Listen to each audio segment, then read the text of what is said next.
Hello दोस्तों, कैसे हैं आप लोग। डॉक्टर मंजू क्लास में आपका स्वागत है। कल आप हम यूथ का प्रैक्टिस सेट 3 बता रहे थे, उसमें 20 प्रश्न कर चुके थे। आज 21 से बताएंगे आपको। 21 नंबर देखिए, प्रजा हित में कौन सा समास है। बहुब्रीहि, तत्पुरुष, द्वंद्व, अव्ययी भाव। तो इसमें प्रजा के हित की मतलब तत्पुरुष समास। 22 नंबर देखें, धर्म बुद्धि में समास है। तत्पुरुष, बहुब्रीहि समास, कर्मधारय, द्वंद्व समास। तो इसमें कर्मधारय समास है। नेक्स्ट देखेंगे, पवन शब्द में कौन सी संधि है। गुण संधि, यण संधि, अयादि संधि, वृद्धि संधि। तो इसमें अयादि संधि है क्योंकि पोधन अन होगा पवन। 24 नंबर देखेंगे, कहा धन अपि की संधि होगी। कपि, कपिः, कर्पि, कोपि। तो ये कोपि होगी।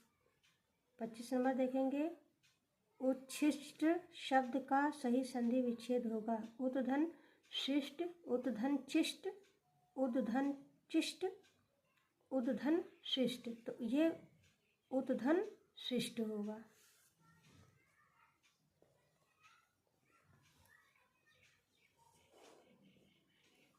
26 नंबर देखेंगे, दिग्गज का संधि विच्छेद क्या होगा।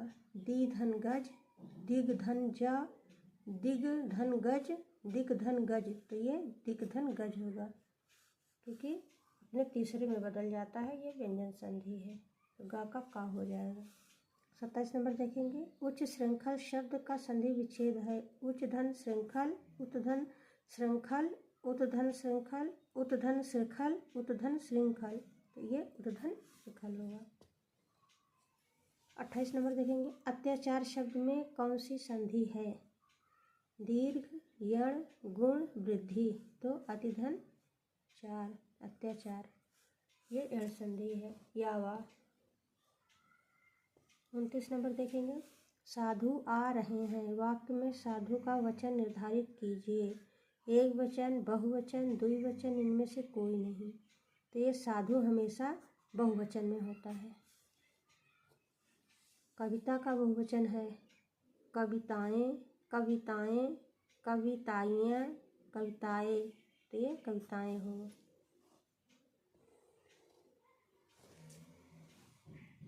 31 नंबर देखेंगे, निम्नलिखित शब्दों में से स्त्रीलिंग शब्द है। टकसाल, दाग, घर, खीरा। तो ये टकसाल स्त्रीलिंग शब्द है। 32 नंबर देखेंगे, अप्राणीवाचक शब्दों के लिंग निर्णय का आधार है। उनके साथ प्रयुक्त क्रिया, उनके साथ प्रयुक्त विशेषण, उनके साथ प्रयुक्त अव्यय। ए और बी दोनों सही है। तो दोस्तों ए और बी दोनों सही क्योंकि उनके साथ प्रयुक्त क्रिया भी होती है, उनके साथ प्रयुक्त विशेषण भी होता है। नेक्स्ट देखेंगे,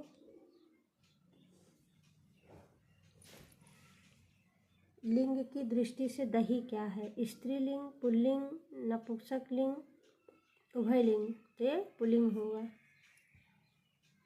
34 नंबर देखेंगे, इनमें से पुल्लिंग शब्द कौन सा है। दया, निर्धनता, बुढ़ापा, दुर्घटना।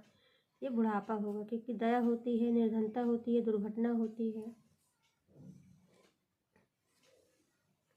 35 नंबर देखेंगे, इनमें से कौन सा शब्द पुल्लिंग है। डिबिया, दात्री, खटमल, जीभ। तो ये तीनों स्त्रीलिंग है, ये पुल्लिंग है। 36 नंबर देखेंगे, कर्म कारक की विभक्ति है। पर, ने, को, से। तो कर्ता ने कर्म को, तो कर्म कारक है ये। कारक के कितने भेद हैं। तो 5, 6, 7, 8। तो इसके 8 भेद हैं। नेक्स्ट देखेंगे,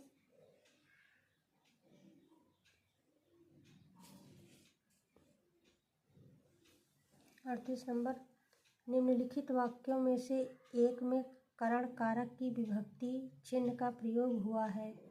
करण कारक, पैरों से चलना यात्रा, प्राणों से चलना जीव, समुदाय से चलना समाज तथा देश और काल से चलना इतिहास कहलाता है। आकाश से गिरी एक बूंद, कहीं मोती, कहीं विष, तो कहीं कीचड़ बनी। सी नंबर, रेल से उतरा मुसाफिर ईश्वर चंद विद्यासागर को कुली समझ बैठा।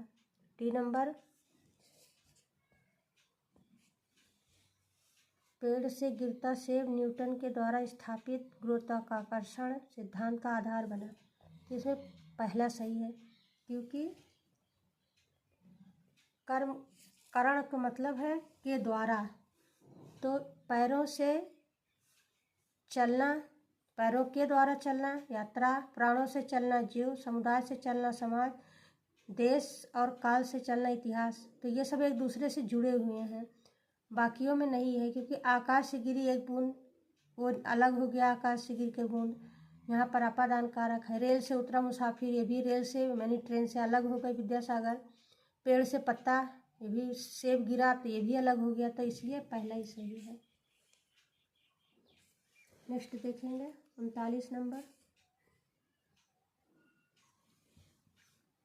मेरी लड़की कौन है, वाक्य में कौन सा कारक है, नीचे दिए गए विकल्पों में से सही विकल्प की पहचान कीजिए।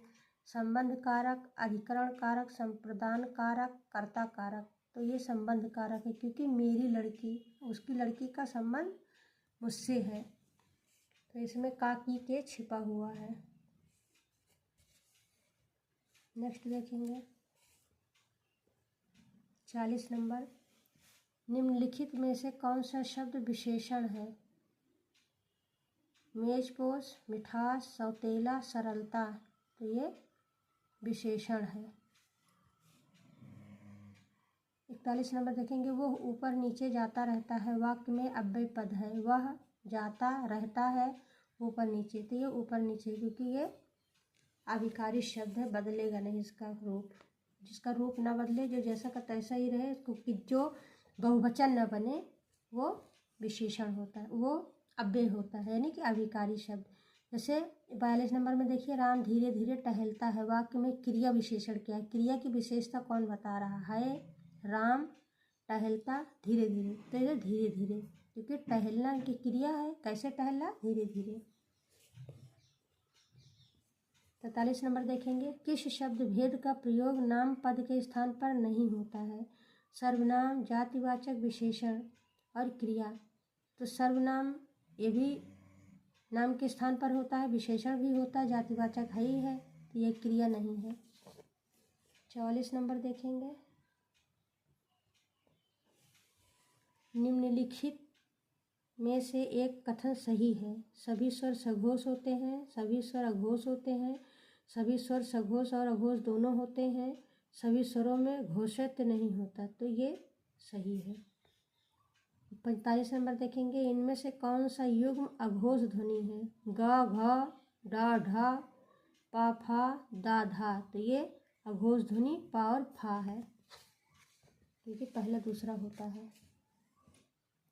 46 नंबर देखेंगे, दृश्य श्रव्य काव्य से क्या अभिप्राय है। जो साहित्य दिखाई दे जैसे पुस्तक वह दृश्य है, जो साहित्य सुना जा सके जैसे उपन्यास वह श्रव्य है, देखने के साथ साथ जिसे सुन भी सकें जैसे चलचित्र वह दृश्य काव्य है।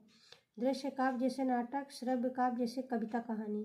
तो इसमें ये सी नंबर सही है, क्योंकि श्रव्य और दृश्य मतलब देखने के साथ साथ सुनने की भी क्षमता जो हो वो दृश्य श्रव्य काव्य। दृश्य माने देखना, श्रव्य माने सुनना।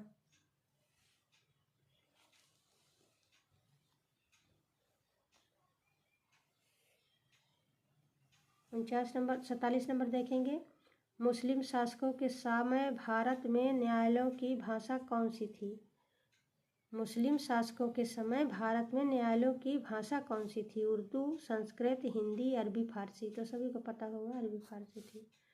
48 नंबर देखेंगे, हिंदी के अंतर्गत मुख्यतः कितनी बोलियां हैं। 17, 25, 6, 9। तो ये 17 बोलियां हैं। 49 नंबर देखेंगे,